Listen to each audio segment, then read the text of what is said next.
पार्वती मंगल।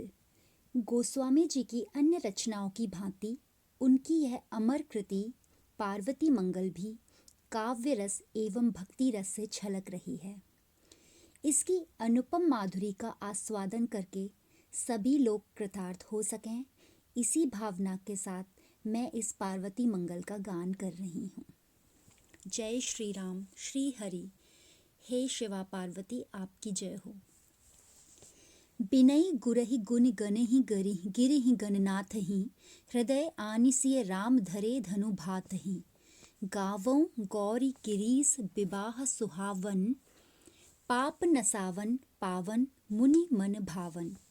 गुरु की, गुणी लोगों विज्ञ जनों की, पर्वतराज हिमालय की और गणेश जी की वंदना करके फिर जानकी जी और भाते सहित धनुष धारण करने वाले श्री रामचंद्र जी को स्मरण करके श्री पार्वती और कैलाशपति महादेव जी के मनोहर पाप नाशक अंतःकरण को पवित्र करने वाले और मुनियों के भी मन को रुचिकर लगने वाले इस मंगल विवाह का तुलसीदास जी गान करते हैं। कबित रीति नहीं जानौ कभी न कहावों, संकर चरित सुसरित मनहि अनह वावौं। पर अपवाद विवाद विदूषित बानिहि, पावन करो सो गाय भवेस भवानी। मैं तुलसीदास जी कहते हैं कि मैं काव्य की शैलियों को तो नहीं जानता, ना ही कवि कहलाता हूँ। मैं तो केवल शिवजी के चरित्र रूपी श्रेष्ठ नदी में मन को स्नान कराता हूँ और उसी श्री शंकर और पार्वती जी चरित्र का गान करके दूसरों की निंदा और विवाद से मलिन हुई वाणी को पवित्र करता हूँ। जय संबत फागुन सुदी पाँचे गुरछिन, अश्विन बिरचे मंगल सुनी सुख छिन छिन। जय नामक संवत के फाल्गुन महीने की शुक्ल पंचमी बृहस्पतिवार को अश्विनी नक्षत्र में मैंने इस मंगल विवाह प्रसंग की रचना की है, जिसे सुनकर क्षण क्षण में सुख प्राप्त होता है। गुण निधानु हिमवान धर निधर धुर धनी, मैना तासु घर निघर त्रिभुवन तेमनि। कहो सुकृत के ही भांति सराहिय तिन कर, लीन जाई जग जननी जन्म जिन के घर। मंगल खान भवानी प्रगट तब ते भई, तब ते रिधि सिधि संपत्ति गेरी ग्रह नित नई। पर्वतों में शीर्ष स्थानीय गुणों की खान हिमवान पर्वत हिमाचल पर्वत धन्य है, जिसके घर में त्रिलोक की स्त्रियों में श्रेष्ठ मैना नाम की पत्नी थी। उनके पुण्य की किस प्रकार बड़ाई की जाए हिमाचल जी की, जिनके घर में स्वयं जगत की माता पार्वती जी ने जन्म लिया हो।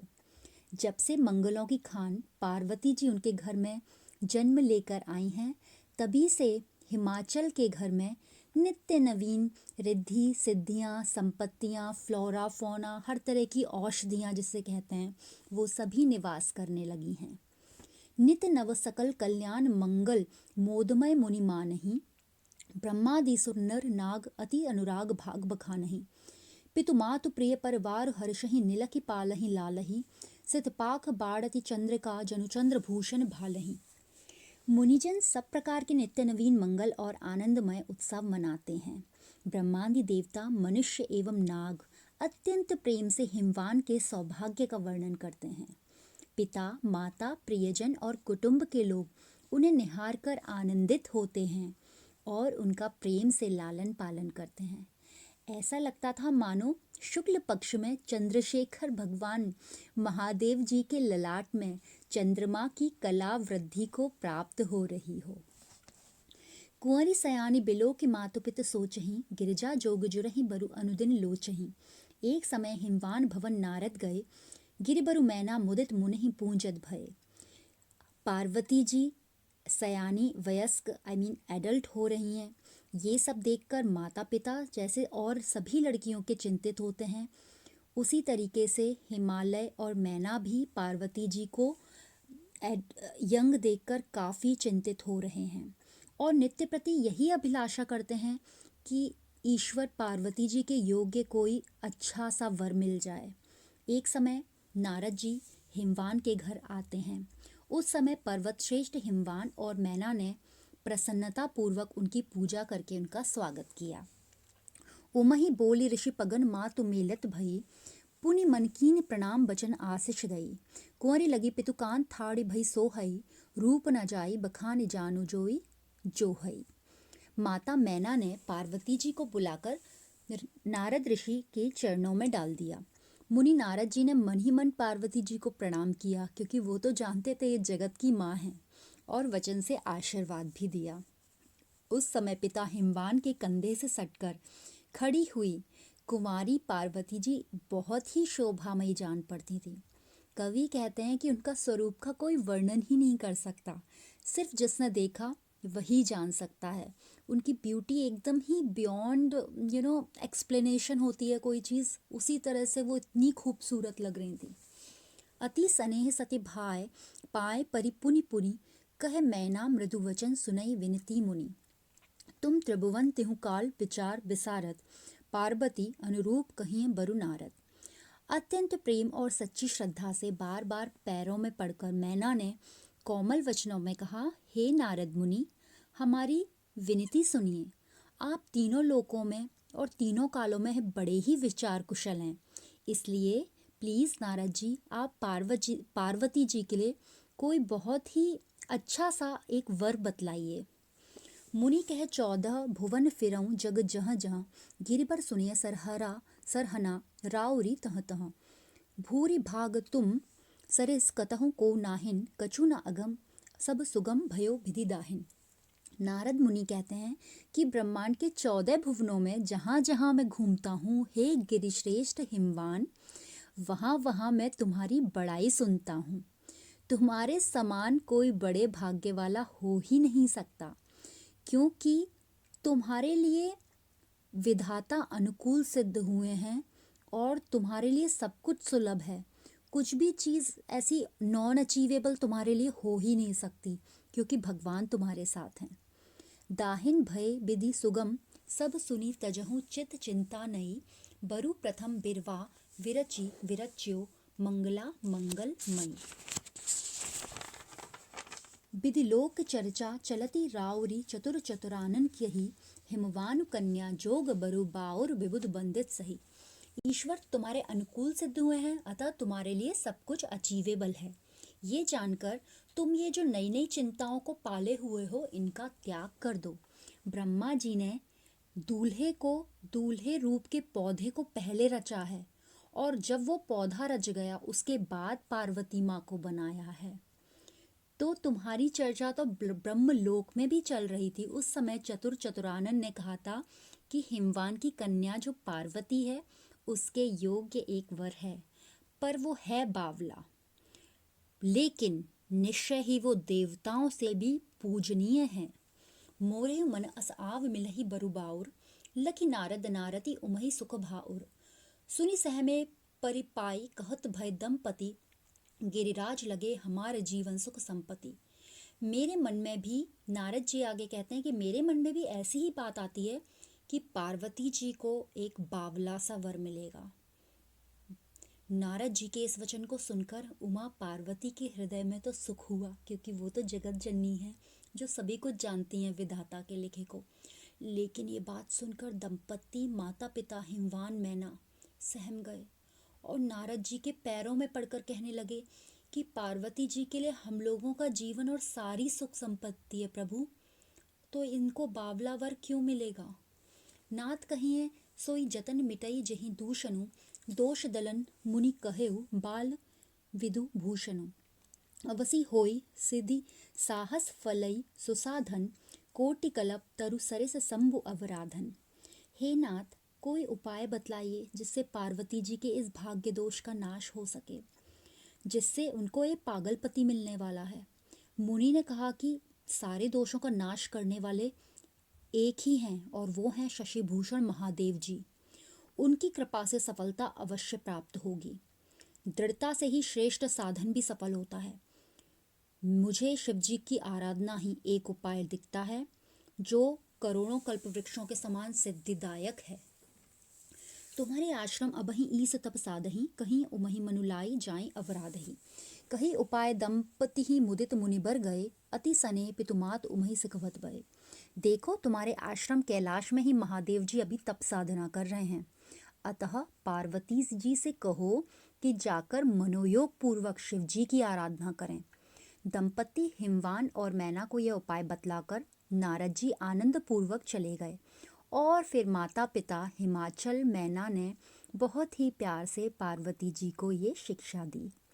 सजी समाज गिरिराज दीन सब गिर जहीं, बदति जननी जगदीश जुबति जनि सिर जहीं। जननी जनक उपदेश महे सही सेवही, अति आदर अनुराग भगति मनु भेवही। पर्वतराज हिमाचल ने तपस्या की सारी सामग्री सजाकर अपनी बेटी पार्वती जी को दे दी। माता कहने लगी कि ईश्वर स्त्रियों को ना ही रचे ना ही बनाए, क्योंकि इन्हें सदैव पराधीन रहना पड़ता है। माता पिता ने फिर पार्वती जी को उपदेश दिया कि तुम शिव जी की आराधना करो बेटी, और अत्यंत आदर प्रेम और भक्ति से मन को तर कर दो। भेवही भगति मन वचन करम, अनन्य गति है चरण की। गौरव स्नेह सकोच सेवा, जाय के ही विधि बरन की।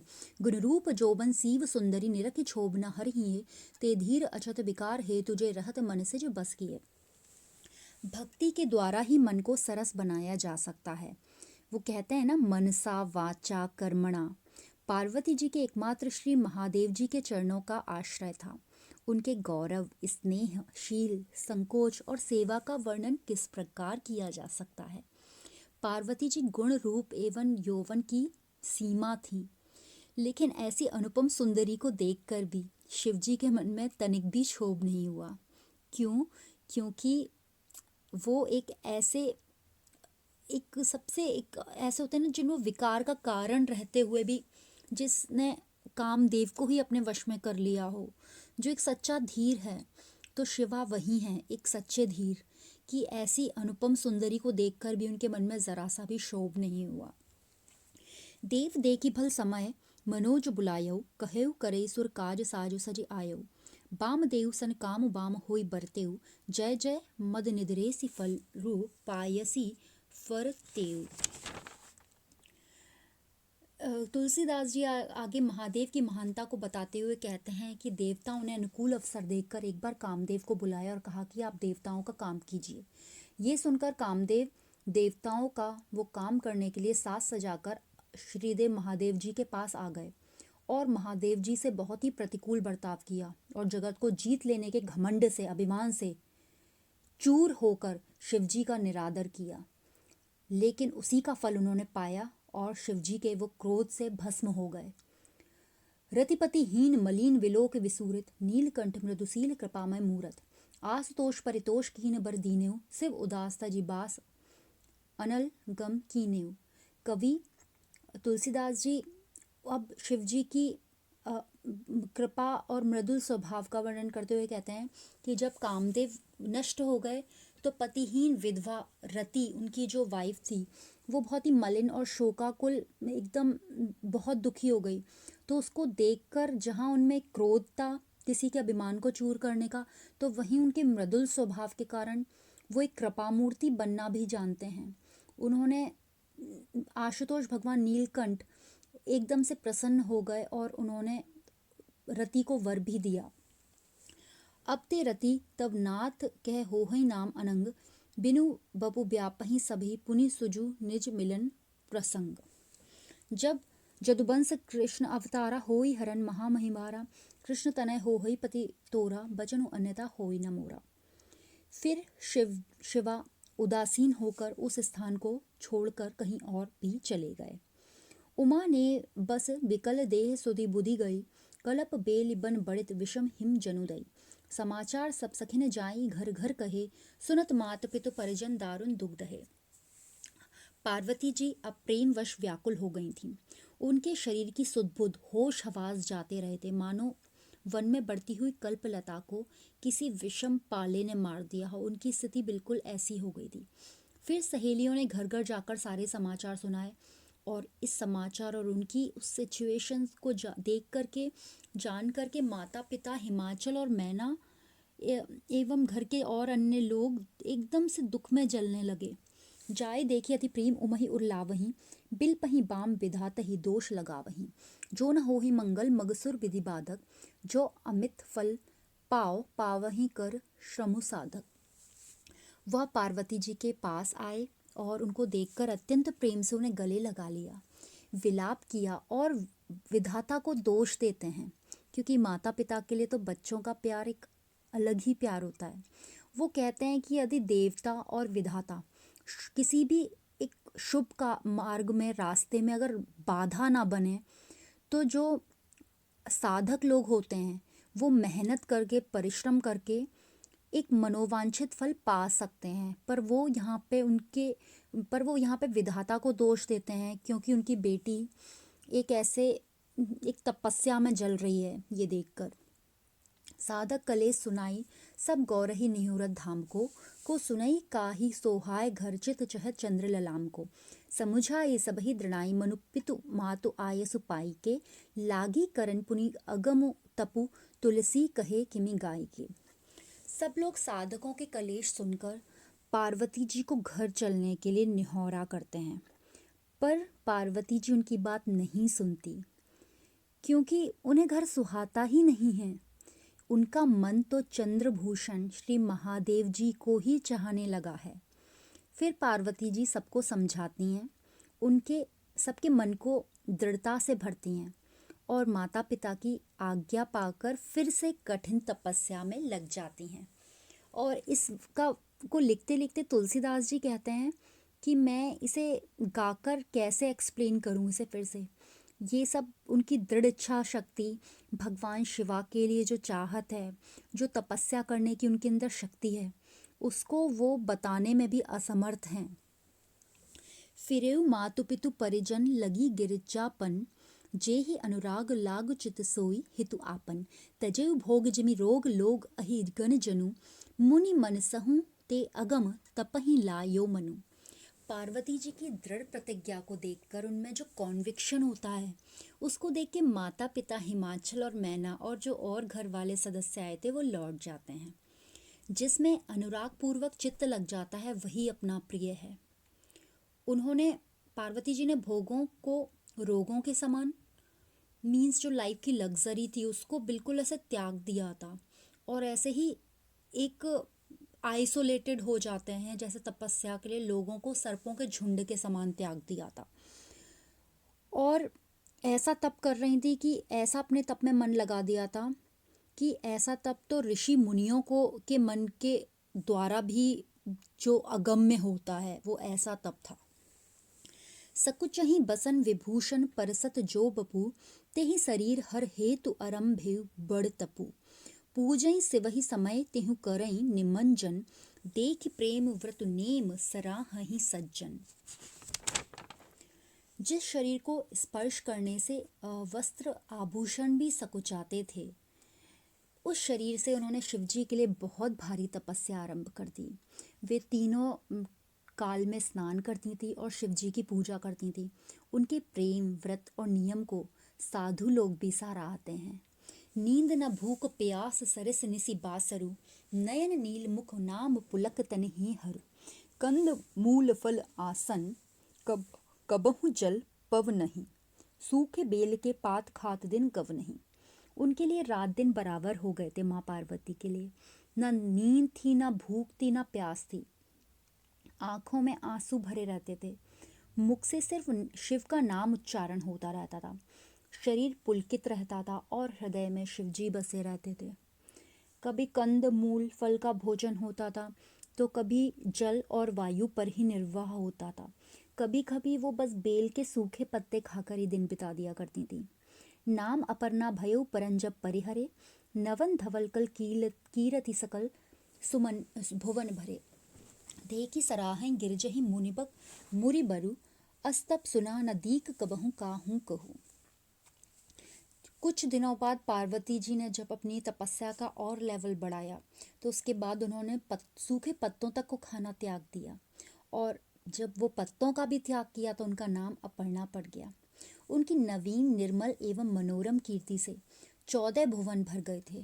पार्वती जी का तप देखकर बहुत से मुनिजन उनकी सराहना करते हैं और कहते हैं कि ऐसा तप ना कभी किसी ने देखा और ना ही सुना।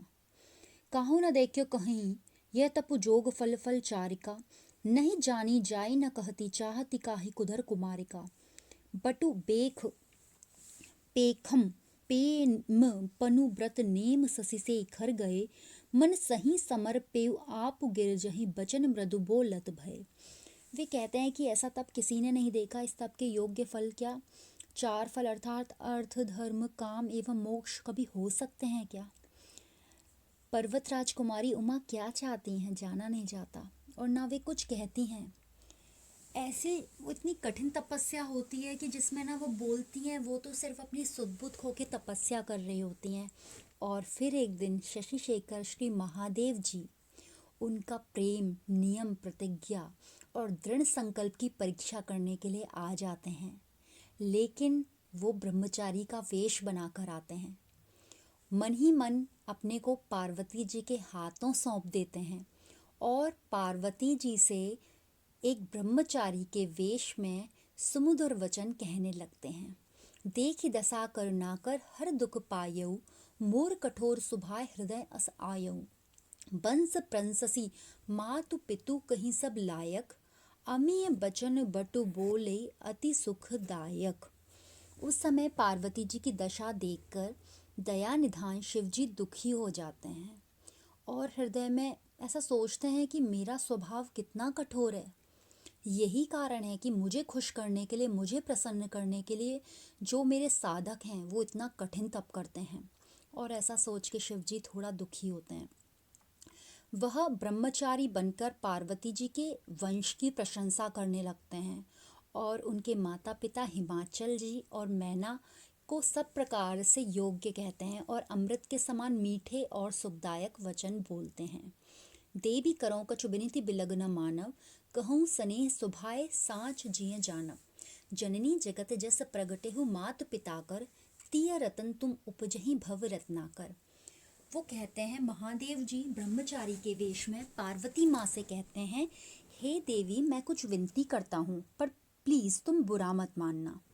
मैं स्वाभाविक स्नेह से कहता हूँ, अपने जी में इसको तुम सच मान सकती हो। तुमने संसार में प्रकट होकर अपने माता पिता को बहुत फेम और द यश और प्रसिद्धि दिलवाई है। तुम संसार समुद्र में स्त्रियों के बीच में ऐसे जेम्स होते हैं ना, जो रत्न के जैसी उत्पन्न हुई हो। अगम न कछु जग तुम कहाँ, मोहि अस सूझई, बिनु कामना कलेस कलेस न भूजई। जो बर लागे करहूँ तप सो लड़काई, पारस जो घर मिले तो मैरु की जाई। मुझे ऐसा लगता है कि संसार में तुम्हारे लिए कुछ भी ऐसा नॉन अचीवेबल नहीं है, क्योंकि तुम में वो कॉन्विक्शन है। निष्काम तपस्या में कलेश भी नहीं जान पड़ सकता। तो ये कठिन तपस्या हो सकता है कि तुम्हारे लिए मतलब बहुत ईजी हो, क्योंकि तुमने कोई ऐसा स्वार्थ सिद्धि में भी नहीं की है तपस्या, इसलिए वो ऐसा बोलते हैं। लेकिन अगर तुम दूल्हे के लिए, दूल्हे को पाने के लिए ये तप कर रही हो, वो आगे कहते हैं पार्वती जी से कि यदि तुमने एक अच्छा ग्रूम और दूल्हा उसको पाने के लिए तपस्या की है, तो मैं ये कहता हूँ कि ये तुम्हारा लड़कपन है। क्योंकि यदि घर में ही पारसमणि मिल जाए तो क्या कोई सुमेरु पर जाएगा क्या? मोरे जान कलेस करें बिनु काजही, सुधा की रोगही चाही रतन की राजही। लखिन परेउ तप कारण बटु हे हारेऊ, सुनि प्रिय बचन सखी मुख गौरी निहारेऊ। मेरी समझ से शिवा ब्रह्मचारी के जो वेश में है वो आगे पार्वती जी से कहते हैं, मेरी समझ से तो तुम बिना किसी प्रयोजन के ही इतना कलेश उठा रही हो। अमृत क्या रोगी को चाहता है? और जो रत्न होता है, जो जैम स्टोन होता है, क्या वो राजा की कामना करता है? नहीं ना। इस ब्रह्मचारी को अपने तप का कोई कारण समझ में ही नहीं आ रहा कि आखिर आप इतनी कठिन तपस्या कर क्यों रही हो। यह सोचते सोचते अपने हृदय में हार गया है।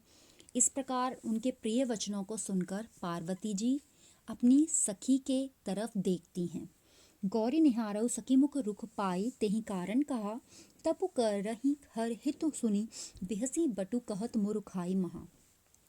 जय ही दीन अस उपदेश, बरेहु कलेस करी बरुबावरो, हित लागी कहो सुभाय, सो बड़ विषम बैरी रावरो। पार्वती जी अपनी सखी के मुख को देखती हैं और तब सखी ने उनकी अनुमति को जाना, मतलब ये इशारा था, और वो उनकी सहेली शिवा को, जो ब्रह्मचारी के रूप में है, उनको उनके तपस्या का कारण बताती हैं। और वो कहती हैं कि वो ये तपस्या स्वयं शिवजी के लिए कर रही हैं। ये सुनकर ब्रह्मचारी जो खुद शिवा हैं वो हंसते हैं और कहते हैं कि ये तो तुम्हारी महान मूर्खता है। किसने तुम्हें ऐसा उपदेश दिया है जिसके कारण तुमने इतना कलेश उठाया और उस शिवा के लिए व्रत तपस्या कर रही हो? वो जो बावला है, ऐसा बावला वर क्यों चाहती हो तुम? मैं तुम्हारी भलाई के लिए सद्भावना के वश कहता हूँ कि वो तुम्हारा घोर शत्रु है। कहूँ कहा सुनि रीजहि बर अकुली नहीं, अगुन अमान अजाति मातु पितु ही नहीं। भीख मांगी भव खाही चिता नित से वहीं, नाचही नगन पिसाच पिसाचनी जो वहीं। फिर आगे ब्रह्मचारी शिवा पार्वती जी की तपस्या के लिए उन्हें और उकसाते हैं और बोलते हैं, ये तो बताओ कि क्या सुनकर तुमने ऐसे कुलहीन वर पर तुम रीझ गई? वो गुण रहित है, प्रतिष्ठा रहित है, जाति रहित है, माता पिता रहित है। वो शिवा भीख मांग कर खाते हैं, शमशान की चिता भस्म पर सोते हैं, नग्न होकर नाचते हैं, और जो पिशाच और पिशाचनी भूत प्रेत हैं वो तो इनके दर्शन किया करते हैं। भांग धतूर आहार छार लपटावहीं, जोगी जटिल सरोष भोग नहीं भावहीं। सुमुखि सलोचन हर मुख पंच तिलोचन, बामदेव फुर नाम काम मद मोचन। भांग और धतूरा ये इनका भोजन है। शरीर में राख को लपटाए रहते हैं। ये योगी हैं, जटाधारी हैं, क्रोधी हैं और इन्हें भोग अच्छे नहीं लगते। तुम सुंदर मुख और सुंदर नेत्रों वाली हो, लेकिन शिवा 5 मुख वाले हैं, उनकी 3 आंखें हैं। उनका वामदेव नाम यथार्थ ही है। वे कामदेव के मद को चूर करने वाले अर्थात काम विजयी हैं। एकहूँ हरहि न बर गुण कोटिक दूषण, नर कपाल गज खाल बयाल विषभूषण। कहाँ राउर गुणशील स्वरूप सुहावन, कहाँ अमंगल बेश विशेष भयावन। शंकर में एक भी श्रेष्ठ गुण नहीं है, बल्कि मैं तो कहूँगा कि करोड़ों उनमें अवगुण ही हैं। नरमुंड और हाथी की खाल को तो धारण करने वाले हैं वो, सांप और विष से विभूषित हैं। कहाँ तो तुम्हारा गुण, शील और शोभायमान स्वरूप, और कहाँ शंकर का अमंगल वेश जो अपने आप में बहुत ही भयानक है। जो सोचहीं ससी कलही, सो सोचहीं रो रही, कहा मोर मन धरे न बिनय बर बोरहीं। हिये हेरि हट तजहु हटे, दुख पैहु ब्याह समय सिख मोरि समुझ पचिते तुम। वो शंकर शशिकला की चिंता में रहते हैं, वो तुम्हारा क्या ध्यान रखेंगे? मेरे कहे हुए वचनों को हृदय में धारण करके तुम उस पागल, उस बावले वर को ना वरना। अपने हृदय में विचार कर हट को त्याग दो। ये जिद करने से तुम दुख ही पाओगी, और जब तुम्हारी शादी होगी उस समय हमारी शिक्षा को याद कर कर के पछताओगी। पचिताब भूत पिसाच प्रेत जनेत अहि साज के, जमधार सरिस निहार सब नर नारी चढ़ई भाज के।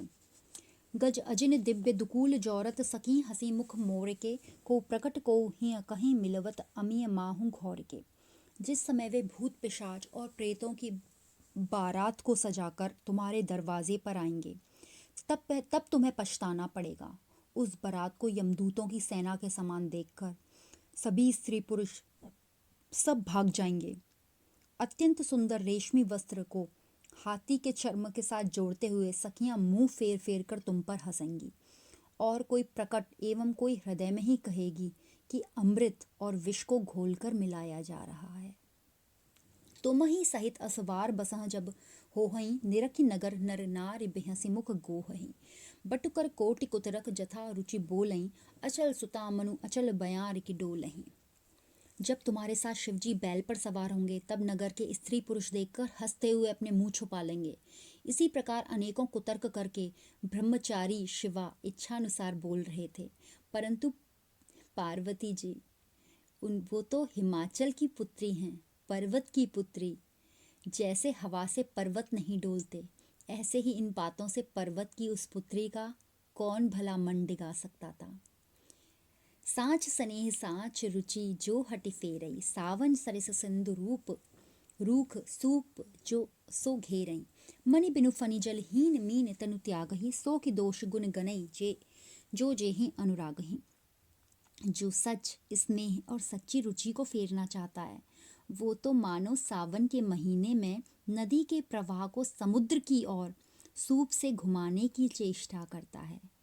मणि के बिना सर्प और जल के बिना मछली, शरीर त्याग देती है। ऐसे ही जो जिसके साथ प्यार करता है वो क्या उसके दोष और गुणों का विचार करता है क्या? करण कटुक चटु बचन विशिष्ट समहीय है, अरुण नयन चढ़ी भ्रकटि अधर फरकत भय। बोल बिर लकी सकी का पुतन थर थर, आली विदा करु बटु ही बेगी बड़ बर बर।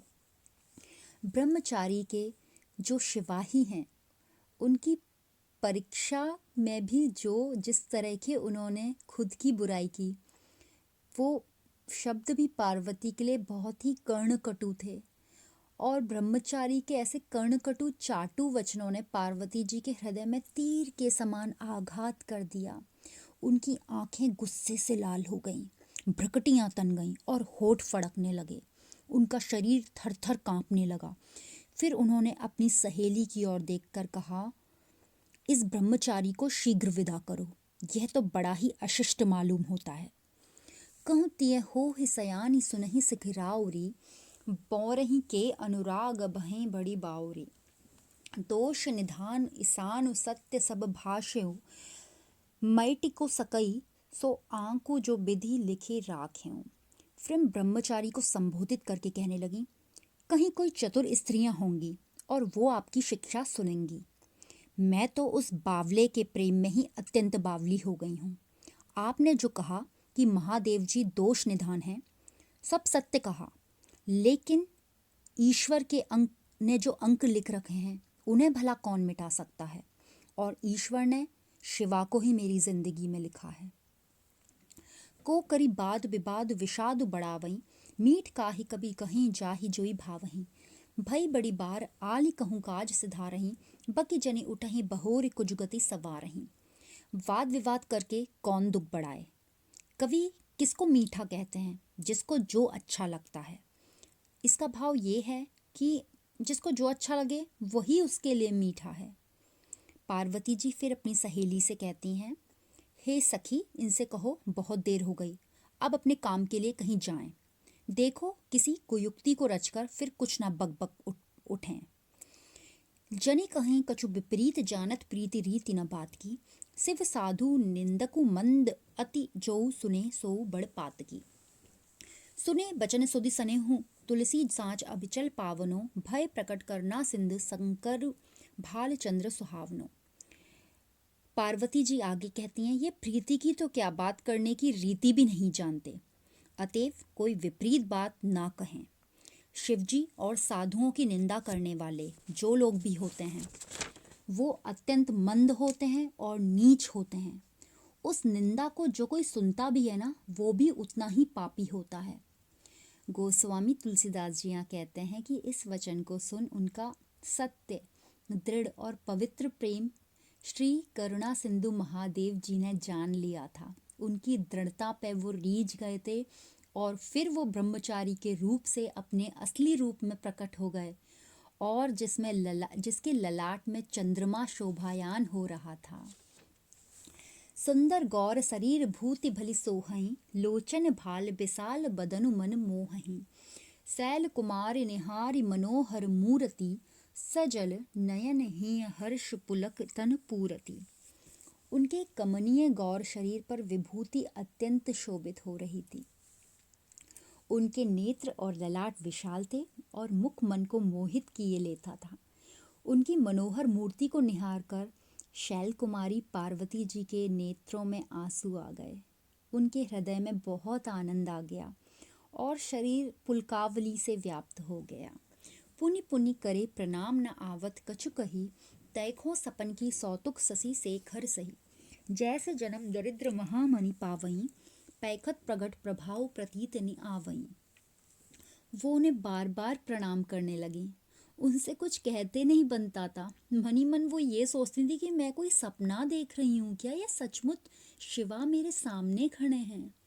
जिस प्रकार जन्म का दरिद्री महामणि, बहुत ही कोई गरीब इंसान है जिसको पारस पत्थर मिल जाए तो वो सामने देख के इसे समझ नहीं आता, कि उसे विश्वास नहीं होता कि ये मेरे सामने सच में है क्या। उसी प्रकार पार्वती जी महादेव जी को नेत्रों के सामने देखती हैं, लेकिन फिर भी उन्हें प्रतीति नहीं होती।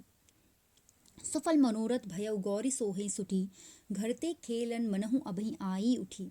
देखि रूप अनुराग महेश भय बस, कहत बचन जनु सानि स्नेह सुधारस।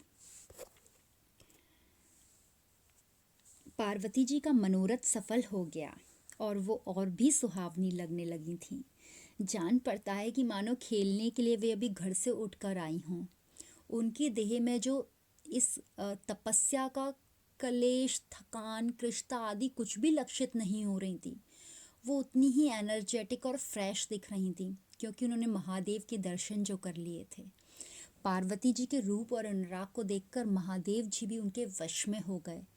जैसे मानो प्रेम अमृत में सान कर वचन बोलते हैं। हमहि आज लगी न उड़ काहू न कीन्हेउ, पार्वती तब प्रेम मोल मोह लीन्हेउ। अब जो कहूँ सो कहूँ विलंब नहीं घरी, सुनी महेश मृदु बचन पुलकी पायन परी। शिवा कहते हैं, हमको आज तक किसी ने कृतज्ञ नहीं बनाया देवी, लेकिन हे पार्वती, तुमने तो अपनी तपस्या से और प्रेम से मुझे मोल ले लिया है। अब तुम जो कहो मैं इसी क्षण वही करूँगा, विलंब नहीं होने दूंगा। शिव जी के ऐसे कोमल वचन सुनकर पार्वती जी पुलकित होकर उनके पैरों में गिर पड़ी।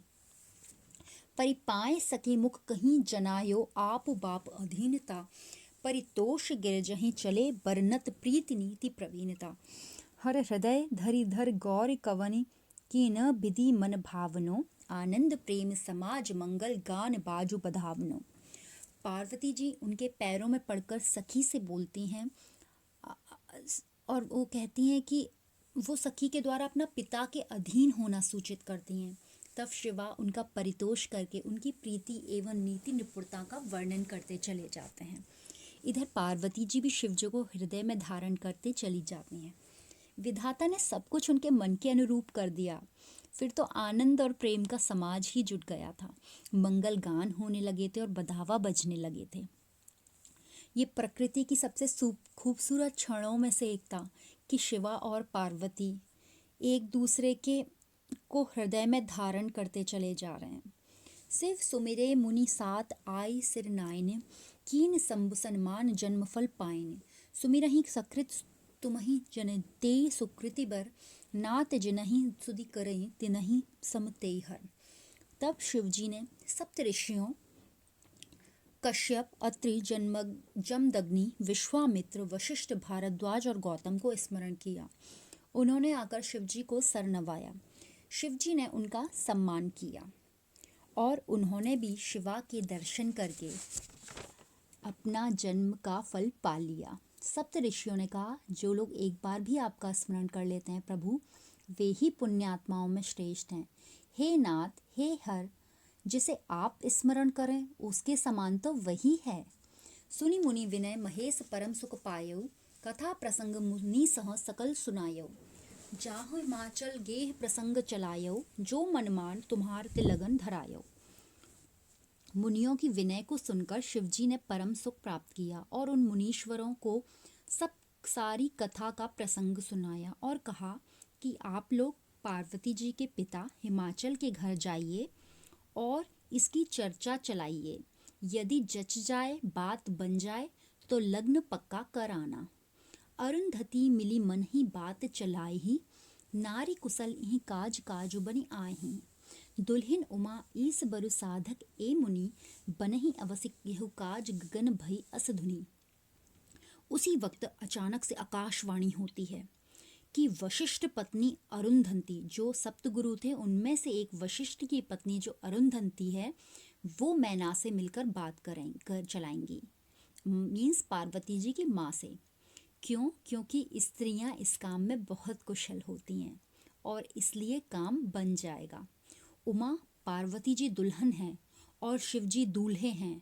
ये मुनि लोग साधक हैं और इसलिए ये काम अवश्य बन जाएगा, ऐसी आकाशवाणी होती है। भययु अकनि आनंद महेश मुनीसन, देहि सुलोचन सगुन कलस लिए सीसन। शिव सो कहेउ दिन ठाउ बहोरी मिलनु जहाँ, चले मुदित मुनिराज गए गिर बिर पर। शिवा और मुनियों को आकाशवाणी सुनने से बहुत आनंद होता है। सुंदर नेत्रों वाली स्त्रियां सर पर कलश लेकर शुभ शकुन सूचित करती हैं। शिवजी ने महर्षियों को वो दिन और स्थान बतला दिया जहाँ फिर मिलना हो सकता था।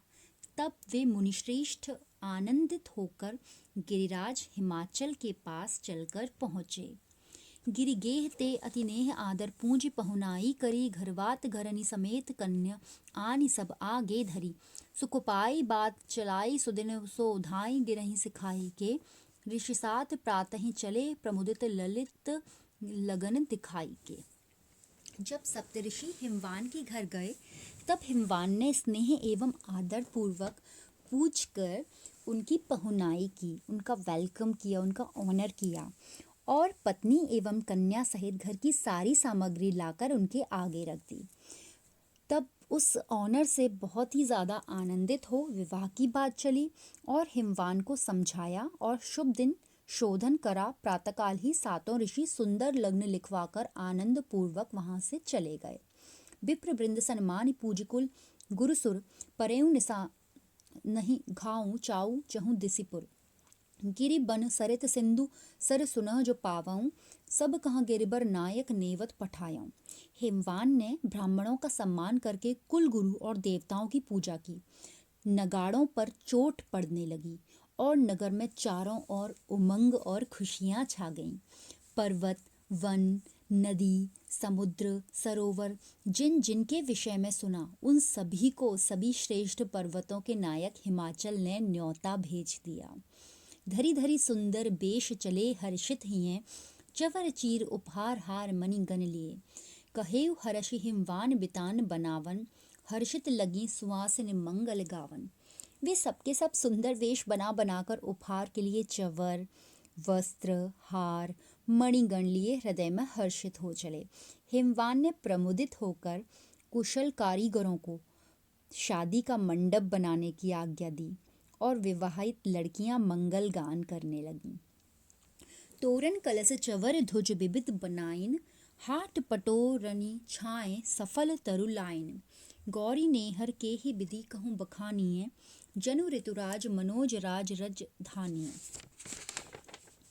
अनेक प्रकार के वंदनवार, कलश, चंवर और ध्वजा पताकाएं बनाई गईं। बाजार को रेशमी वस्त्रों से छाकर बीच बीच में फलयुक्त वृक्ष लगाए गए। पार्वती जी ने के नेहर का कहिए किस प्रकार वर्णन किया जाए, वो तो मानो वसंत और कामदेव के राज्य की राजधानी थी। यहाँ कवि कहते हैं कि पार्वती जी की ब्यूटी को तो बताया ही नहीं जा सकता। जनु राजधानी मदन की विरचि चतुर्विधि और ही रचना, विचित्र बिलो की लोचन बिथकी ठौरही ठौरही। यही भांति ब्याह समाज सज गिरिराज मग, जोवन लगे तुलसी लगन ले, दीन मुनि महेश आनंद रंग मगे। मानो चतुर्विधाता ने कामदेव की राजधानी को और ही अलौकिक ढंग से रचा है। उसकी विचित्र रचना को देखकर नेत्र जहाँ जाते हैं वहीं ठिठक कर रह जाते हैं। इस प्रकार विवाह का साज सजाकर हिमवान बारात का रास्ता देखने लगते हैं। गोस्वामी तुलसीदास जी कहते हैं कि मुनियों ने शिवजी को लग्न पत्रिका लेकर दी। इससे शिवजी आनंद उत्सव में मग्न हो गए। बैगी बोलाई बिरंची बचाई लगन जब, कहे बेहाइन चलऊ बुलाई अमर सब। विधि पठय जहाँ तहाँ सब शिव गण धावन, सुनी हर्षहि सुर कहीं निशान बजावन। शिवजी ने तुरंत ही ब्रह्मा जी को बुलवाकर जब लग्न पत्रिका पढ़वाई तब उन्होंने कहा कि सब देवताओं को बुलवाकर विवाह के लिए चलो। ब्रह्मा जी ने जहाँ तहाँ शिवजी के गणों को दूत बनाकर भेज दिया। ये समाचार सुनकर देवता लोग बहुत प्रसन्न हुए और नगाड़े बजाने को कहने लगे। रचही विमान बनाई सगुन पावहीं भले, निज निज साजु समाज साजि सुर गण चले। मुदित सकल शिव दूत भूत गण गाजहीं, सूकर माहिष स्वान खर वाहन साजहीं। वे संवार कर विमानों को सजाने लगे। उस समय बहुत ही सुंदर सुंदर शकुन होने लगे। इस प्रकार अपने अपने साज समाज को सजाकर देवता लोग चल दिए। शिवजी के समस्त दूत और भूतगण अत्यंत आनंद होकर गरज रहे हैं और सुअर, भैंसे, कुत्ते, गधे आदि अपने अपने वाहनों को सजाते हैं। नाचहि नाना रंग तरंग बढ़ावहीं, आज उलूक वृकनाद गीत गन गावहीं। रमानाथ सुरनाथ साथ सब सुरगण, आए जहाँ विधि शंभु देखे हर्षे मन। वे अनेक प्रकार से नाचते हैं, आनंद की उमंग को और भी बढ़ाते हैं। बकरे, उल्लू, भेड़िए शब्द कर रहे हैं और शिवजी के गण गीत गाते हैं। इसी समय लक्ष्मीपति भगवान विष्णु और देवराज इंद्र समत देवताओं के साथ जहाँ ब्रह्मा जी एवं शंकर जी थे, वो आते हैं और उन्हें देखकर अपने मन में बहुत प्रसन्न होते हैं। मिले हरहि हरु हर्ष सुभाष सुरेसहि, सुर निहारि सन मान्यु मोद महेसहि। बहुविधि वाहन जान विमान विराजहि, चली बरात निशान गहाँ गहाँ बाजहि। देवराज इंद्र से मधुर वचन कहकर श्री महादेव जी प्रसन्न हो श्री विष्णु भगवान जी से मिलते हैं और देवताओं की ओर देखकर उन्हें सम्मानित करते हैं। इससे शिव जी को बड़ा आनंद होता है। उस समय बहुत प्रकार से वाहन, यान, विमान, शोभायान हो रहे थे। फिर बारात चल देती है और धड़ाधड़ नगाड़े बजने लगते हैं। बाजहि निशान सुगान, नभ चढ़ी बसा विदुभूषण चले, बर शही सुमन जय जय करहीं, सुर सगुन शुभ मंगल भले। तुलसी बराती भूत प्रेत पिशाच पशुपति संग लसे, गजछाल ब्याल कपाल माल बिलोकी, बस सुर हरि हंसे। आकाश में नगाड़े बजने लगते हैं और गाने का मधुर शब्द होने लगता है। शिवजी बैल पर चढ़कर चलते हैं। देवता लोग जय जयकार करने और फूल बरसाने लगते हैं। शुभ सूचक अच्छे अच्छे शकुन होने लगते हैं। गोस्वामी तुलसीदास जी कहते हैं कि महादेव जी के साथ भूत, प्रेत, पिशाच ये ही बरातियों के रूप में शोभायान हो रहे थे। वर को गज चर्म, सर्प, मुंडमाला से विभूषित देखकर देवता लोग और विष्णु भगवान मनी मन हंसते हैं।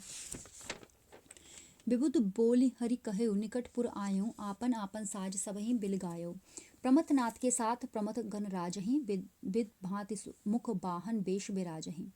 भगवान ने देवताओं को बुलाकर कहा कि अब नगर निकट आ गया है, तो सब लोग अपने अपने समाज को अलग कर लो। इस समय भूतनाथ के साथ भूतगण शोभायान हैं, जो अनेक प्रकार के मुख, वेश और वाहनों से विराजमान हो रहे हैं। कमठ खपर मणि खाल निशान बजावहीं, नर कपाल जल भरी भरी पिय पिवावहीं। बर अनुरत बरात बनी हरि हंस कहा, सुनहि हसत महेश केलि कौतुक महा। वे जो बराती हैं वे कछुओं के खपड़े को खाल से मढ़कर उन्हीं को नगारों के रूप में बजाते हैं। मनुष्य की खोपड़ियाँ होती हैं, उसमें जल भरकर पीते और पिलाते हैं। तब भगवान विष्णु हंसते हैं और कहते हैं कि जैसा दूल्हा उसी के योग्य बारात। ये सुनकर शिव जी भी हृदय में हंसते हैं और इस प्रकार बहुत ही हंसी मजाक के साथ बारात आगे बढ़ती है। बड़ विनोद मगमोद न कछु कहीं आवत, जाई नगर नियरानी बरात बजावत। पुर खरबर उर हर्षेव अचल अखंडलु, परब उदधि उमगेव जनु लखी बिदु मंडलु। मार्ग में बहुत ही विनोद हो रहा है। उस समय का आनंद कुछ कहने में नहीं आता। बारात बाजे बजाती हुई नगर के निकट पहुंच जाती है। नगर में अचानक से खलबली पड़ जाती है। संपूर्ण हिमाचल पर्वत राज्य भर हृदय में आनंदित हो जाता है, मानो पूर्णिमा के समय चंद्रमंडल को देखकर समुद्र उमड़ गया हो, ऐसा लगता है। प्रमुदित गे अगवान बिलो की बरातही, भबरे बनई न रहत न बनही परातही। भजे चले भजे गज बाजी फिरही नहीं फेरत, बालक भबरी भुलान फिरही घर हेरत। स्वागत करने वाले प्रसन्न होकर आगे आते हैं बारात का, लेकिन वो जैसे ही बारात को देखते हैं तो घबरा जाते हैं। ना तो उनसे रुकते बनता है और ना ही भागते बनता है। हाथी घोड़े भाग चले, वे लौटाने से भी नहीं लौटते। छोटे छोटे बालक भी घबराहट के मारे भटक जाते हैं और वो घर घोंचते फिरते हैं। दीन जाई जनवास सुपास किए सब, घर घर बालक बात कहन लागे तब। प्रेत बेताल बराती भूत भयानक, बरद चढ़ाबर बारहूं सबही सुबानक। अगवानों ने बरातियों को जनवासा दिया और सब प्रकार के ठहरने की इसको स्थान दिया और व्यवस्था कर दी। तब सब बालक घर घर पहुंचते हैं और कहने लगते हैं कि भाई बड़े भयंकर भूत बराती हैं, प्रेत बेताल हैं और बावला सा दूल्हा है जो बैल पर सवार हुआ है। इस प्रकार सभी बानक दूल्हे के योग्य ही बना है। अर्थात जो सारा समाज है वो हमारे समाज के पूरा ही विपरीत है। कुशल करई करतार कहीं हम सोचिए, देखब कोटि बिहार जियत जो बाचिए। समाचार सुनी सोच भयों मन मय नहीं, नारद के उपदेश कवन घर गे गहीं। हम सत्य करते हैं, कहते हैं ईश्वर कुशल करे, अगर जिंदा बच गए तो करोड़ों बहुत शादियां देख लेंगे। इस समाचार को मैना जैसे ही सुनती हैं उनके मन में बहुत सोच हो जाता है एकदम। वो बहुत ही चिंता में आ जाती हैं और सोचती हैं कि नारद के उपदेश से कौन सा घर नष्ट नहीं हुआ आखिर। घर घाल चालक कलह प्रिय कही यत परम परमारथी, तैसी बरे की कीन पुनि पुनि सात स्वारथ सारथी, उरलाई उमहि अनेक विधि जलपति जननी, दुख मनाई हिमवान कहेउ ईशान महिमा अगम निगम न जानई। नारद जी को कहते तो परम परोपकारी हैं। मैना आगे, माँ पार्वती की माँ आगे सोचती हैं और कहती हैं कि नारद जी को कहते तो परम परोपकारी हैं, पर वो हैं घर को नष्ट करने वाले, धूर्त और कलह प्रिय। सप्त ऋषियों ने विवाह संबंधी बातचीत भी वैसे ही की, वो भी स्वार्थ साधक ही निकले। इस प्रकार माता मैना पार्वती जी को हृदय से लगा लेती हैं और अनेक प्रकार की बुरी बुरी कल्पना करने लगती हैं और बहुत दुख मनाने लगती हैं। तब पिता हिमवान आते हैं और कहते हैं कि शिवजी, शिवा की महिमा अगम्य है, उसे वेद भी नहीं जानता, और वो मैना को सांत्वना देते हैं। सुनी मैना भई सुमन सखी देखन चली, जहाँ तहाँ चर्चा चलई हाट चौहट खट गली। श्रीपति सुरपति विबुध बात सब सुनी सुनी, हसही कमल कर जोरि मोरि मुख पुनि पुनि। हिमवान के वचन को सुनकर माँ मैना का मन कुछ स्वस्थ होता है, उनके मन में सांत्वना होती है। उस समय जहाँ तहाँ बाजार चौक गलियाँ हिमाचल की जो भी जगह थी, वहाँ पे सब जगह बारात की ही चर्चा चल रही थी। उसे सुन सुनकर लक्ष्मीपति भगवान विष्णु, देवराज इंद्र तथा अन्य देवता लोग कमल के समान हाथों को जोड़कर बार बार मुंह फेर कर हंसते थे। लखी लौकिक गति शंभु जानि बड़ सोहर, भय सुंदर सतकोटि मनोज मनोहर। नील जोल छाल भय फनि मणिभूषण, रोम रोम पर उदित रूपमय पूषण। जब महादेव जी इस स्थिति को देखते हैं और इस संसार की गति को देखते हैं, उस समय बड़ा कोलाहल जान 100 करोड़ कामदेवों से भी अधिक सुंदर और वो मनोहर रूप में आ जाते हैं।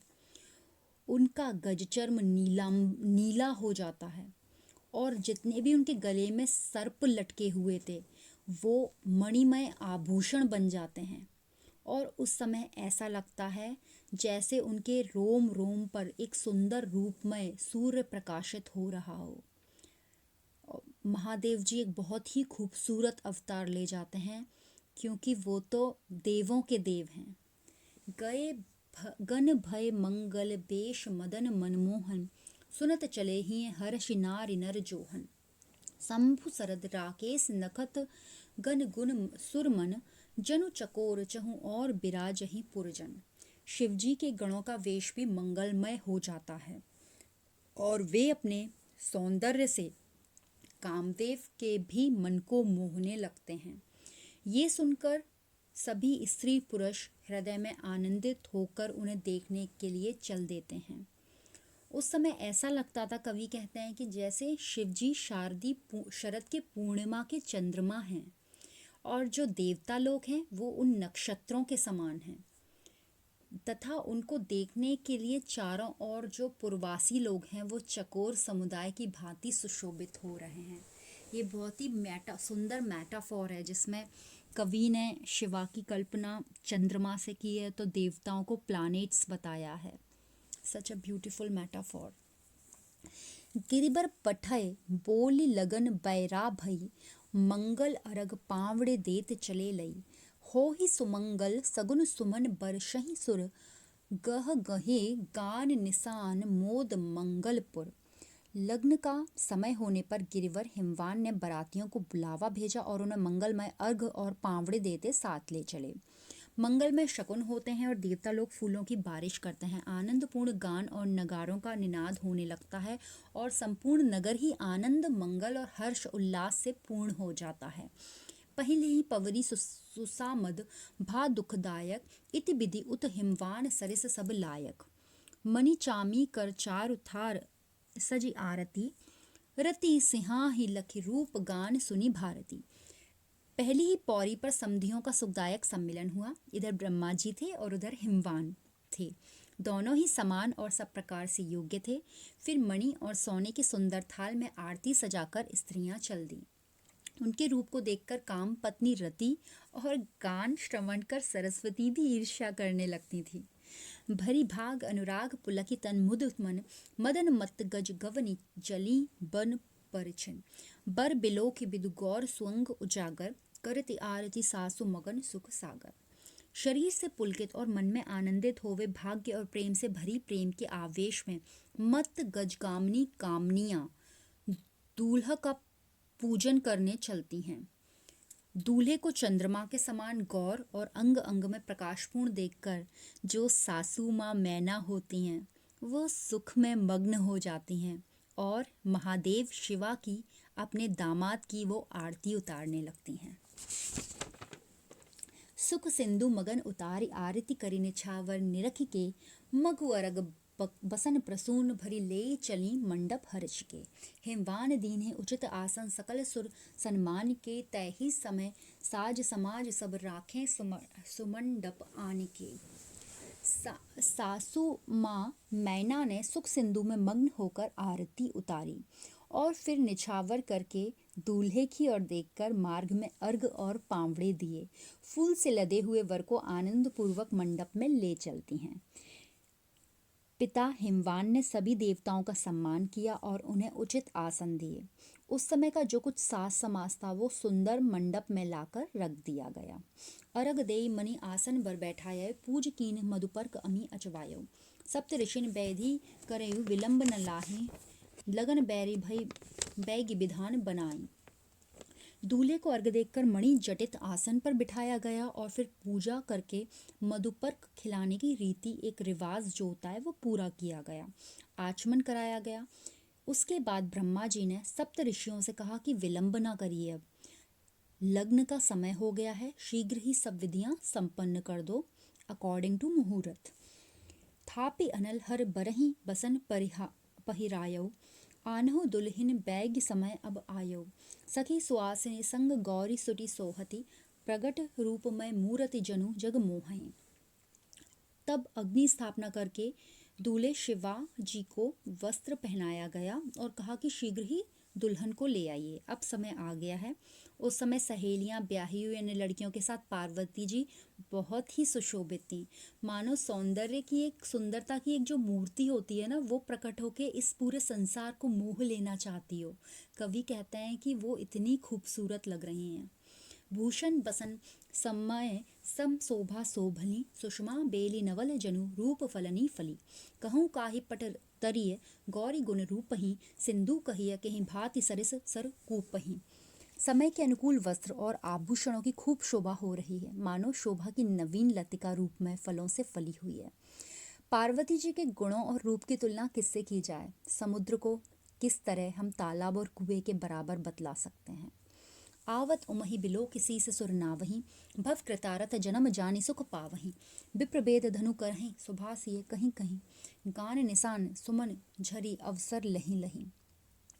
पार्वती जी को आते देखकर देवता लोग सर नवाते हैं और अपना जन्म कृतार्थ हुआ जानकर सुखी हो जाते हैं। ब्राह्मण लोग आशीर्वाद दे देकर वेद की ध्वनि कर रहे हैं और समय समय पर गान और नगारों की ध्वनि और फूलों की बारिश हो रही है। वर दुल्हिन ही विलोक की सकल समहर सही, साखो चार समय सब सुर मुनि बिहसही, लोक वेद विधि कीन लीन जल कुस कर, कन्यादान संकल्प कीन धरनीधर। सब लोग दूल्हे दुल्हन को देखकर मनी मन खुश हो रहे हैं, प्रफुल्लित होते हैं।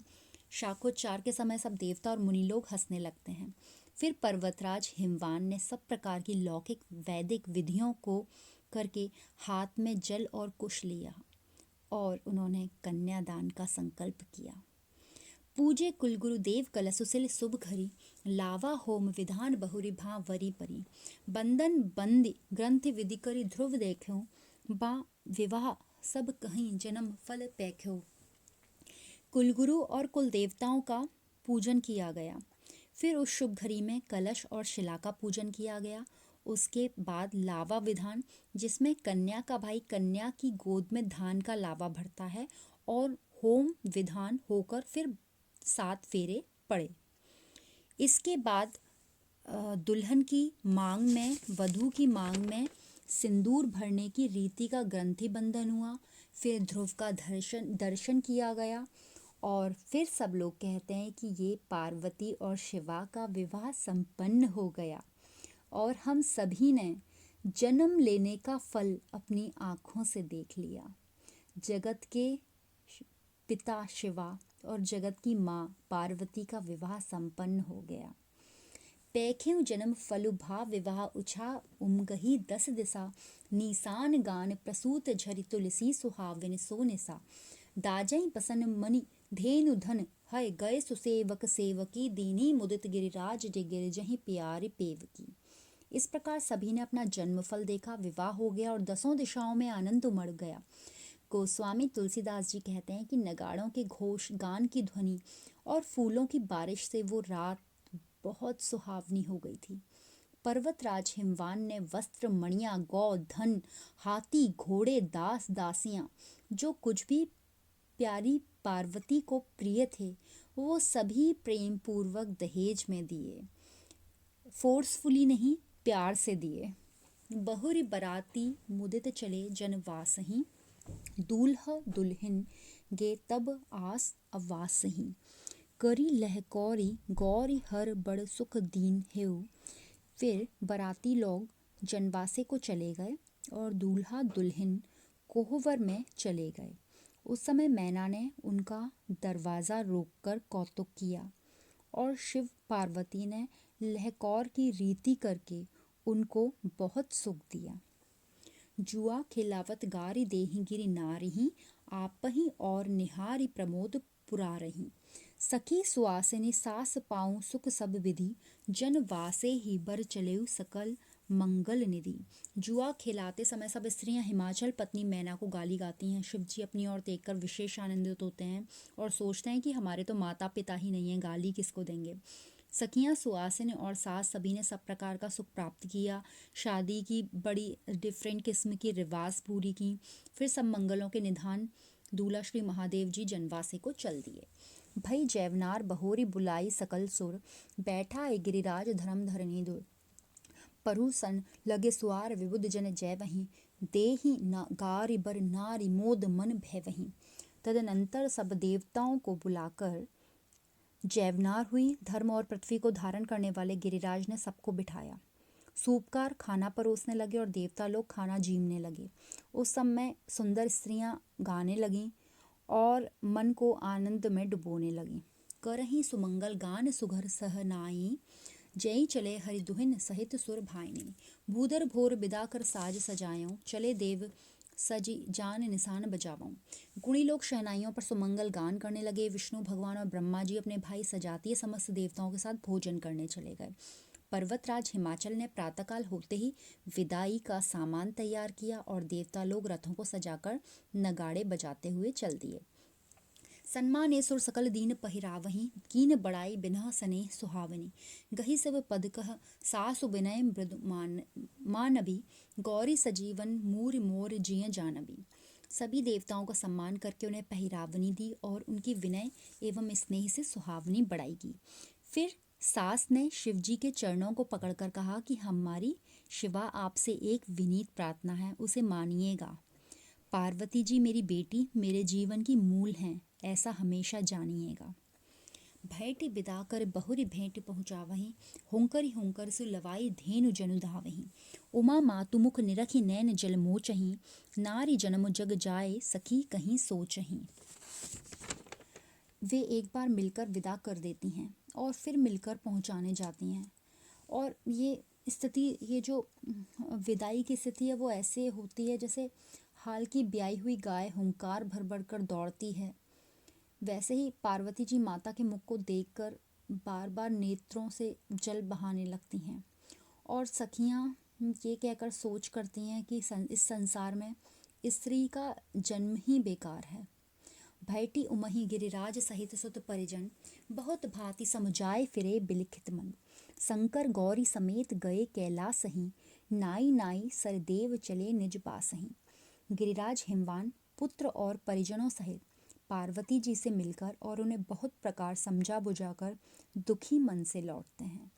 फिर शिवजी पार्वती जी के साथ कैलाश चले जाते हैं और देवता लोग प्रणाम करके अपने स्थानों को चले जाते हैं। उमा महेश बिहार उछाह भुवन भरे, सबके सकल मनोरथ विधि पूरन करे। प्रेम पाठ पट डोरी गौरी हर गुणमणि, मंगल हार रचेउ कवि मति मृगलोचनी। पार्वती जी और शिवा के विवाह के आनंद से सारे भुवन भर जाते हैं। विधाता ने सबके संपूर्ण मनोरथों को जो पूरा कर दिया है। प्रेम रूप रेशम के रेशमी तागे में तुलसीदास कवि की बुद्धि रूपी मृगनयनी कामिनी ने ये श्री पार्वती और शंकर के गुण गण रूपी मणियों से मंगलमय एक हार गूंथा है। मृगनयनी बिदुबदनी रचेयु मणि मंजु मंगल हारसो, उर धर हूँ जुबती जन बिलोक तिलोक शोभा सारसो। कल्याण काज उचा ब्याह सने सहित जो गाहिए, तुलसी उमा शंकर प्रसाद प्रमोद मन प्रिय पाहिए।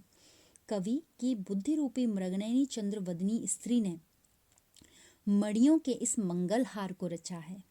इसे भक्तों की बुद्धि रूपी स्त्रियां तीनों लोक की शोभा का सार समझकर धारण करें। जो लोग विवाह उत्सव आदि मंगल कृत्यों के समय इस पार्वती मंगल का प्रेम सहित गान करेंगे, श्री गोस्वामी जी तुलसीदास जी कहते हैं कि वे श्री शिव और पार्वती जी जो जगत के माँ और पिता हैं, उनके प्रसाद से मन को प्रिय लगने वाला आनंद प्राप्त करेंगे। हे शिव शंभो, हे उमा पार्वती आपकी, हे शंकर पार्वती आपकी जय हो।